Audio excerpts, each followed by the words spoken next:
మంచిర్యాలలో ఏర్పాటు చేసిన సిపిఐ జిల్లా ముఖ్య నేతల సమావేశంలో వారు పాల్గొన్నారు. బీఆర్ఎస్ కూటమి లక్ష్యంగా అసెంబ్లీ ఎన్నికల్లో సిపిఐతో పొత్తు పెట్టుకోవడం జరిగిందని వినోద్ తెలిపారు. పార్లమెంట్ ఎన్నికల్లో కూడా సిపిఐతో స్నేహం కొనసాగుతోందని అన్నారు. సిపిఐ నేతలు కార్యకర్తలకి తాము అవసరాలకి అండగా నిలుస్తామని ఆయన అన్నారు. బీఆర్ఎస్ బీజేపీ రెండు పార్టీలు ఒకటేనని వెంకటరెడ్డి విమర్శించారు. కేసీఆర్ ప్రభుత్వంలో ఉమ్మడి ఆదిలాబాద్ జిల్లాకి అన్యాయం జరిగిందని అన్నారు. తుమ్మిదిహెట్టి దగ్గర ప్రాణహిత చేవెళ్ల ప్రాజెక్ట్ ని నిర్మిస్తే వ్యవసాయ రంగానికి మేలు జరిగేదని తెలిపారు. ట్యాపింగ్ తో బీఆర్ఎస్ ముఖ్య నేతలకి ఉచ్చు బిగుస్తుందని ఆయన అన్నారు.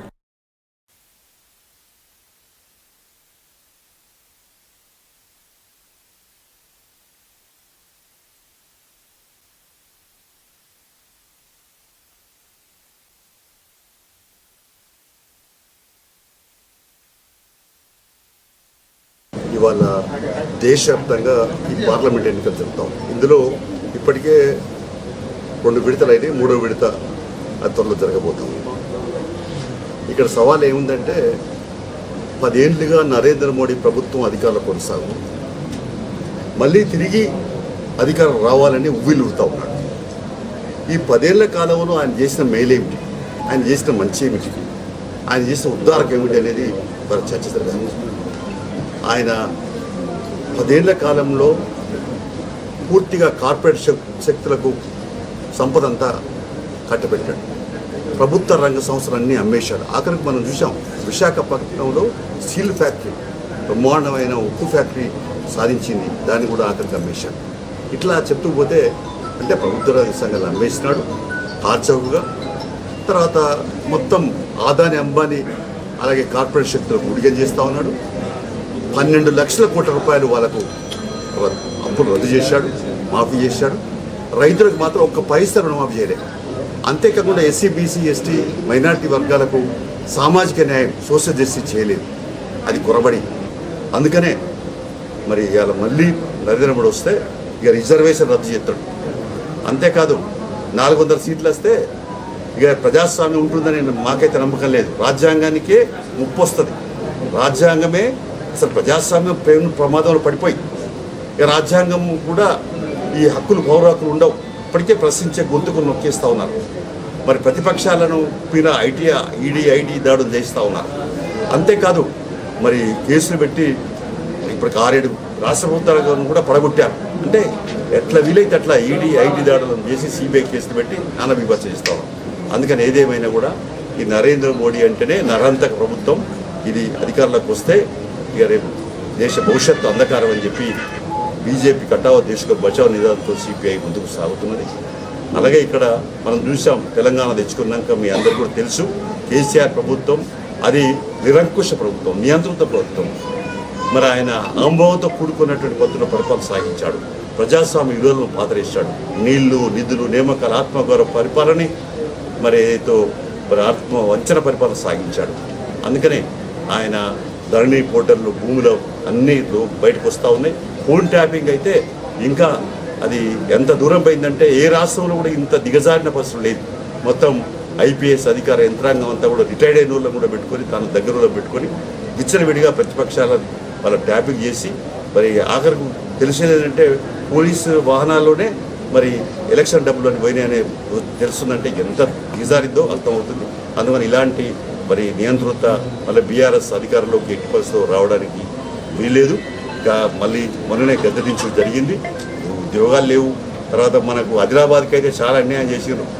మరి మన ఇక్కడ ఏదో తుమ్మిడేటి దగ్గర ప్రాణహిత చేవెళ్ళ కట్టేస్తే ఎంతో బాగుండేది. అప్పటికే మేమందరం వినోద్గా మేమంతా ఉన్నప్పుడు దాన్ని మేమైతే శంకుస్థాపన చేసాం ఎల్లపల్లి శ్రీపాదకు. అటువంటివి కూడా అమలు కాకుండా పెండింగ్ పెట్టాడు. అంత నీళ్ళ కాడ అన్యాయం చేశాడు. ఉద్యోగాలు ఇవ్వలేదు. తర్వాత నిధులు ఇష్టమైనట్టుగా విచ్చలవిడిగా ఖర్చు పెట్టాడు. అందుకనే ఆ బీఆర్ఎస్ మళ్ళీ బీజేపీ రెండు దాదాపు ముక్కే ఓ లింకే, ఓ తేడా ఏం లేదు. మళ్ళీ అన్ని విధాలా కూడా నరేంద్ర మోడీకి అన్ని ఎన్నికల్లో కూడా మరి సపోర్ట్ చేసిన వాడే. అందుకని ఏదేమైనా బీఆర్ఎస్ బీజేపీ రెండు ఒకటే కాబట్టి మరి ఇవాళ వాటిని వివరించాలా. పార్లమెంట్ ఎలక్షన్స్ వచ్చిన తర్వాత కాంగ్రెస్ పార్టీ సిపిఐ వాళ్ళ ఉన్న అసోసియేషన్తో మా ముఖ్యమంత్రి రేవంత్ రెడ్డి గారు సిపిఐ పార్టీ సీనియర్ సభ్యులతో మాట్లాడిన తర్వాత పార్లమెంట్లో ప్రత్యేకంగా వాళ్ళ సపోర్ట్ ఉండాలని అప్పీల్ అయింది. మొట్టమొదటిగా మనస్ఫూర్తిగా నేను వాళ్ళకి ధన్యవాదాలు చెప్తున్నా. సిపిఐ సోదరులకు ప్రత్యేకంగా చంద్రశేఖర్ గారికి, శంకర్ గారికి, చాడ వెంకటరెడ్డి అంకల్ గారి ఆశీర్వాదంతో సిపిఐ సోదరులందరూ ప్రత్యేకంగా ఏఐటియుసికి సంబంధించిన మన సింగరేణి బెల్ట్లో కూడా నాకు పెద్ద ఎత్తున మెజారిటీ ఇచ్చినందుకు వాళ్ళందరికీ చేతులు జోడించి నమస్కరిస్తున్న సోదరులు. అదేగాక ఇప్పుడు కాంగ్రెస్ పార్టీ తీసుకున్న మా వంశీపేటే డాక్టర్ వివేక్ కొడుకు, మా తమ్ముడి కొడుకు, ఆయనకు అవకాశం దొరికింది కాంగ్రెస్ పార్టీ తరఫున. నేను సిపిఐ సోదరులతో మనస్ఫూర్తిగా రిక్వెస్ట్ చేస్తున్నా. యువకుడు కష్టపడతాడు. మా నాన్న చేసిన 70 ఏళ్ళ సర్వీస్ లేట్ స్వర్గీయ వెంకటస్వామి గారి సంగతి మీ అందరికీ తెలిసిన విషయమే.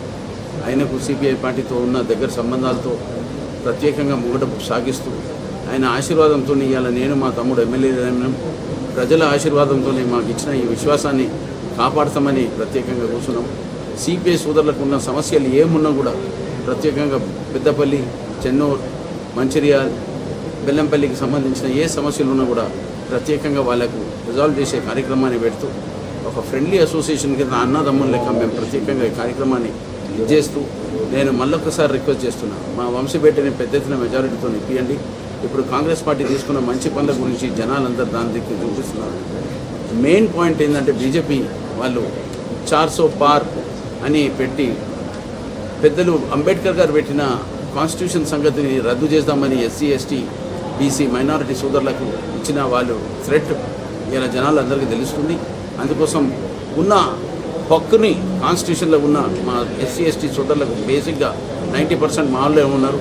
వాళ్ళందరినీ కాపాడుకుంటూ ఈ వచ్చే ఎలక్షన్లో బీజేపీ, బీఆర్ఎస్ పొత్తు పెట్టుకున్న ఆ సమస్య ఇండైరెక్ట్గా ఉన్నది. మీరు దయచేసి కాంగ్రెస్ పార్టీ అభ్యర్థిని పెద్ద ఎత్తున మెజారిటీతో గెలిపేమని మళ్ళొకసారి మీతో ప్రార్థిస్తూ సెలవు తీసుకుంటాం. పెద్దపల్లి పార్లమెంట్ బీఆర్ఎస్ అభ్యర్థి కొప్పుల ఈశ్వర్కే మాదిగలో మద్దతు ఉంటుందని మాదిగ రిజర్వేషన్ పోరాట సమితి సంఘంలో అధ్యక్షులు తగర మధురాజ్ తెలిపారు.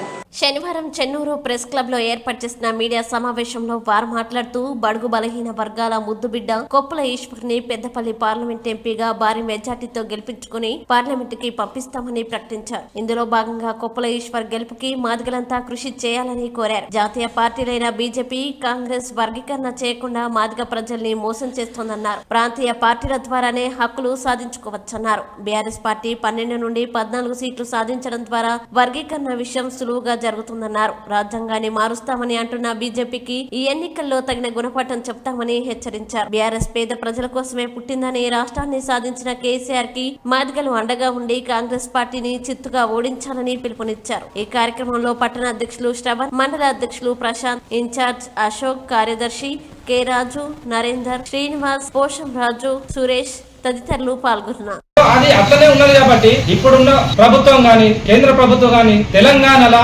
మాదిగలకు డిగ్రీ చదువుకొని ఉన్న వాళ్ళందరికీ లేదా నిరుద్యోగులకు కూడా ఏదైతే డప్పు చెప్పు పింఛని ప్లస్ ఈ డిగ్రీ చదువుకున్న మాదిగలందరికీ 5,000 పింఛన్ ఇయ్యాలని చెప్పేసి ఈ సందర్భంగా నేను తెలియజేస్తాను. ప్రభుత్వం ఏమన్నది, అప్పుడున్న నరేంద్ర మోడీ గారు మేము అధికారంలోకి వస్తే 100 రోజుల్లోనే ఏబిసిడి వర్గీకరణ చేస్తామన్నారు. నిమ్మకు నీరెత్తినట్టు మళ్ళా 10 సంవత్సరాల తర్వాత ఇప్పుడు మీ మాదిగలకు నేనున్నా అని చెప్పేసి ఓన్లీ మాదిగల ఓట్లు దండుకోవడానికే ఈ రోజు మాదిగలను ఓన్లీ ఓట్ల రకంగానే వాడుకోవడానికి నరేంద్ర మోడీ ప్రభుత్వం చూస్తున్నది. కాబట్టి ఈ రోజు సంపూర్ణ మద్దతు మేము బీఆర్ఎస్ పార్టీకి తెలంగాణ ఎంఆర్పీఎస్ తెలుపుతున్నాం.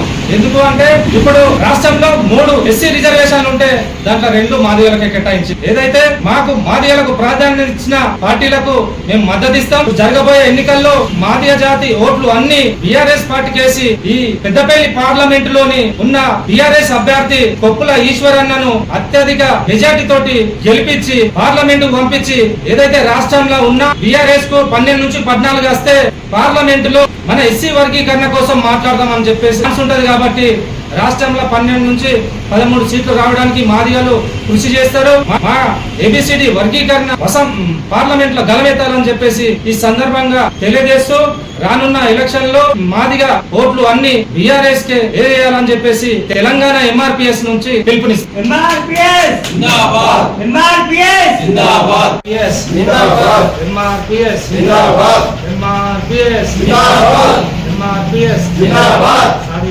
సాధిద్దాం ABCD సాధిద్దాం సాధిద్దాం సాధిద్దాం ABCD సాధిద్దాం సాధిద్దాం సాధిద్దాం ABCD సాధిద్దాం MRPS జిందాబాద్ MRPS జిందాబాద్ సాధిద్దాం సాధిద్దాం ABCD సాధిద్దాం సాధిద్దాం సాధిద్దాం ABCD సాధిద్దాం. జైపూర్ మండలం నర్వ గ్రామంలో సోమవారం బొలెరో వాహనానికి భారీ అగ్ని ప్రమాదం చోటు చేసుకుంది. వివరాల్లోకి వెళ్తే తిర్యాని మండలం గంభీరావుపేట గ్రామానికి చెందిన ఓ వ్యక్తి తన సొంత వాహనం ద్వారా వరిగడ్డి కట్టల్ని సర్వగ్రామం నుండి తరలించే క్రమంలో కరెంటు తీగలు ఒకదానిని ఒకటి తాకి రాపిడి జరగడంతో మంటలు చెలరేగాయి. దీనికి తోడు వేసవి ఉష్ణోగ్రతలు తోడవడంతో ప్రమాదం సంభవించిందని స్థానికులు తెలిపారు. గ్రామం మధ్యలో ప్రమాదం సంభవించడంతో డ్రైవర్ ప్రమాదాన్ని గమనించి ఊరి చివరికి వాహనాన్ని తరలించాడు. వెంటనే వాహనం నుండి బయటకు వచ్చి పోలీసులకి అగ్నిమాపక సిబ్బందికి సమాచారం అందించాడు. సంఘటన స్థలానికి ఫైర్ ఇంజన్ చేరుకొని మంటలు ఆర్పివేశారు. పోలీస్ సిబ్బంది కేసు నమోదు చేసుకుని దర్యాప్తు చేస్తున్నట్లు పేర్కొన్నారు. బొలెరో వాహనం ప్రమాదానికి గురి కావడంతో యాజమాని తనకి న్యాయం చేయాలని పోలీసులను కోరాడు. అమ్మతోడు ఇది జైలుకి పోతా అది అన్ని ఏంది అమ్మతోడు ఎవడో నన్ను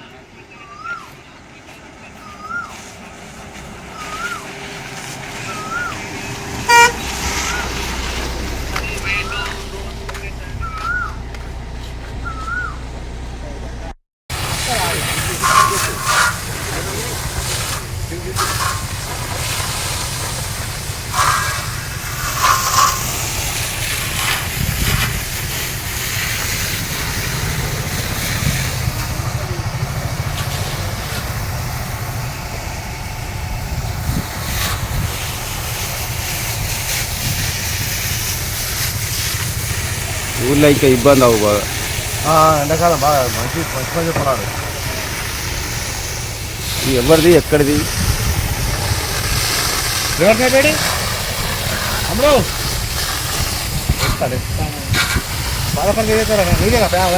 రమ్మని ఒకసారి సారు, నేను రిపోర్టర్ మాట్లాడతాను. ఒకసారి రమ్మని ఒకసారి మాట్లాడతాను.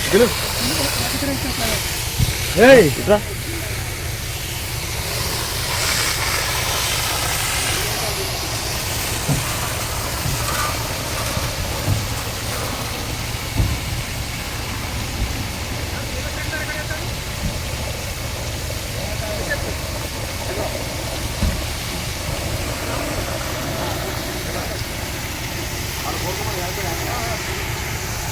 రమ్మని ఇటు రమ్మని.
నమస్తే మామయ్య.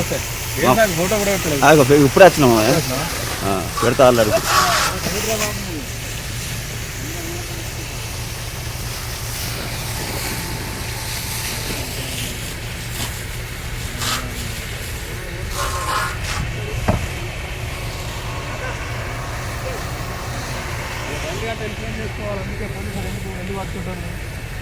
గవర్నమెంట్ కాదు నువ్వు లాస్ అయినా కానీ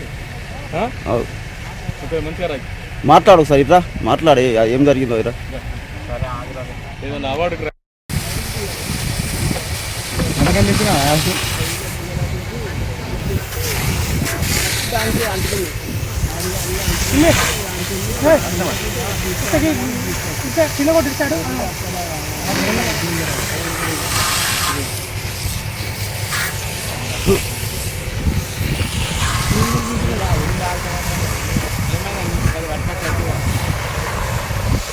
అదే సరిపోదా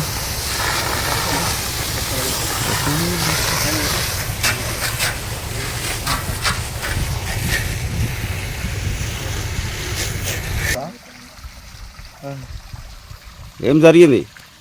ఆ గడ్డి నింపుకున్నాం, కట్టలు కట్టుకున్నాం, ఆడికెళ్ళి వైర్లు లేపుకుంటా ఆడికెళ్ళి ఊరవతల నుంచి లేపుకుంటా ఇక్కడ బాగా తిండికుండే ఇక్కడ వైర్లు. ఎక్కడ? ఇక కొంచెం ముందు ఉన్నాం ఊర్లో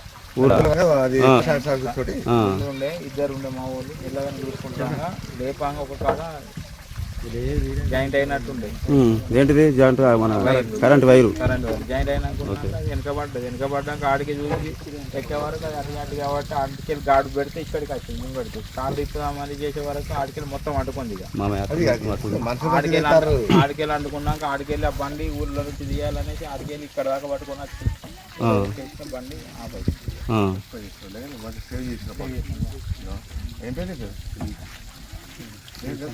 ఏం పేరు? శ్రీకాంత్. జరిగింది అంతేనా? ఇంతేనా? నీ సొంత బండా? ఇన్సూరెన్స్ అన్నీ ఉన్నాయా? ఇంకేమేమి ఉన్నాయి? లైసెన్స్ ఉందా? లైసెన్స్ అయిపోయిందా ఉన్నదా?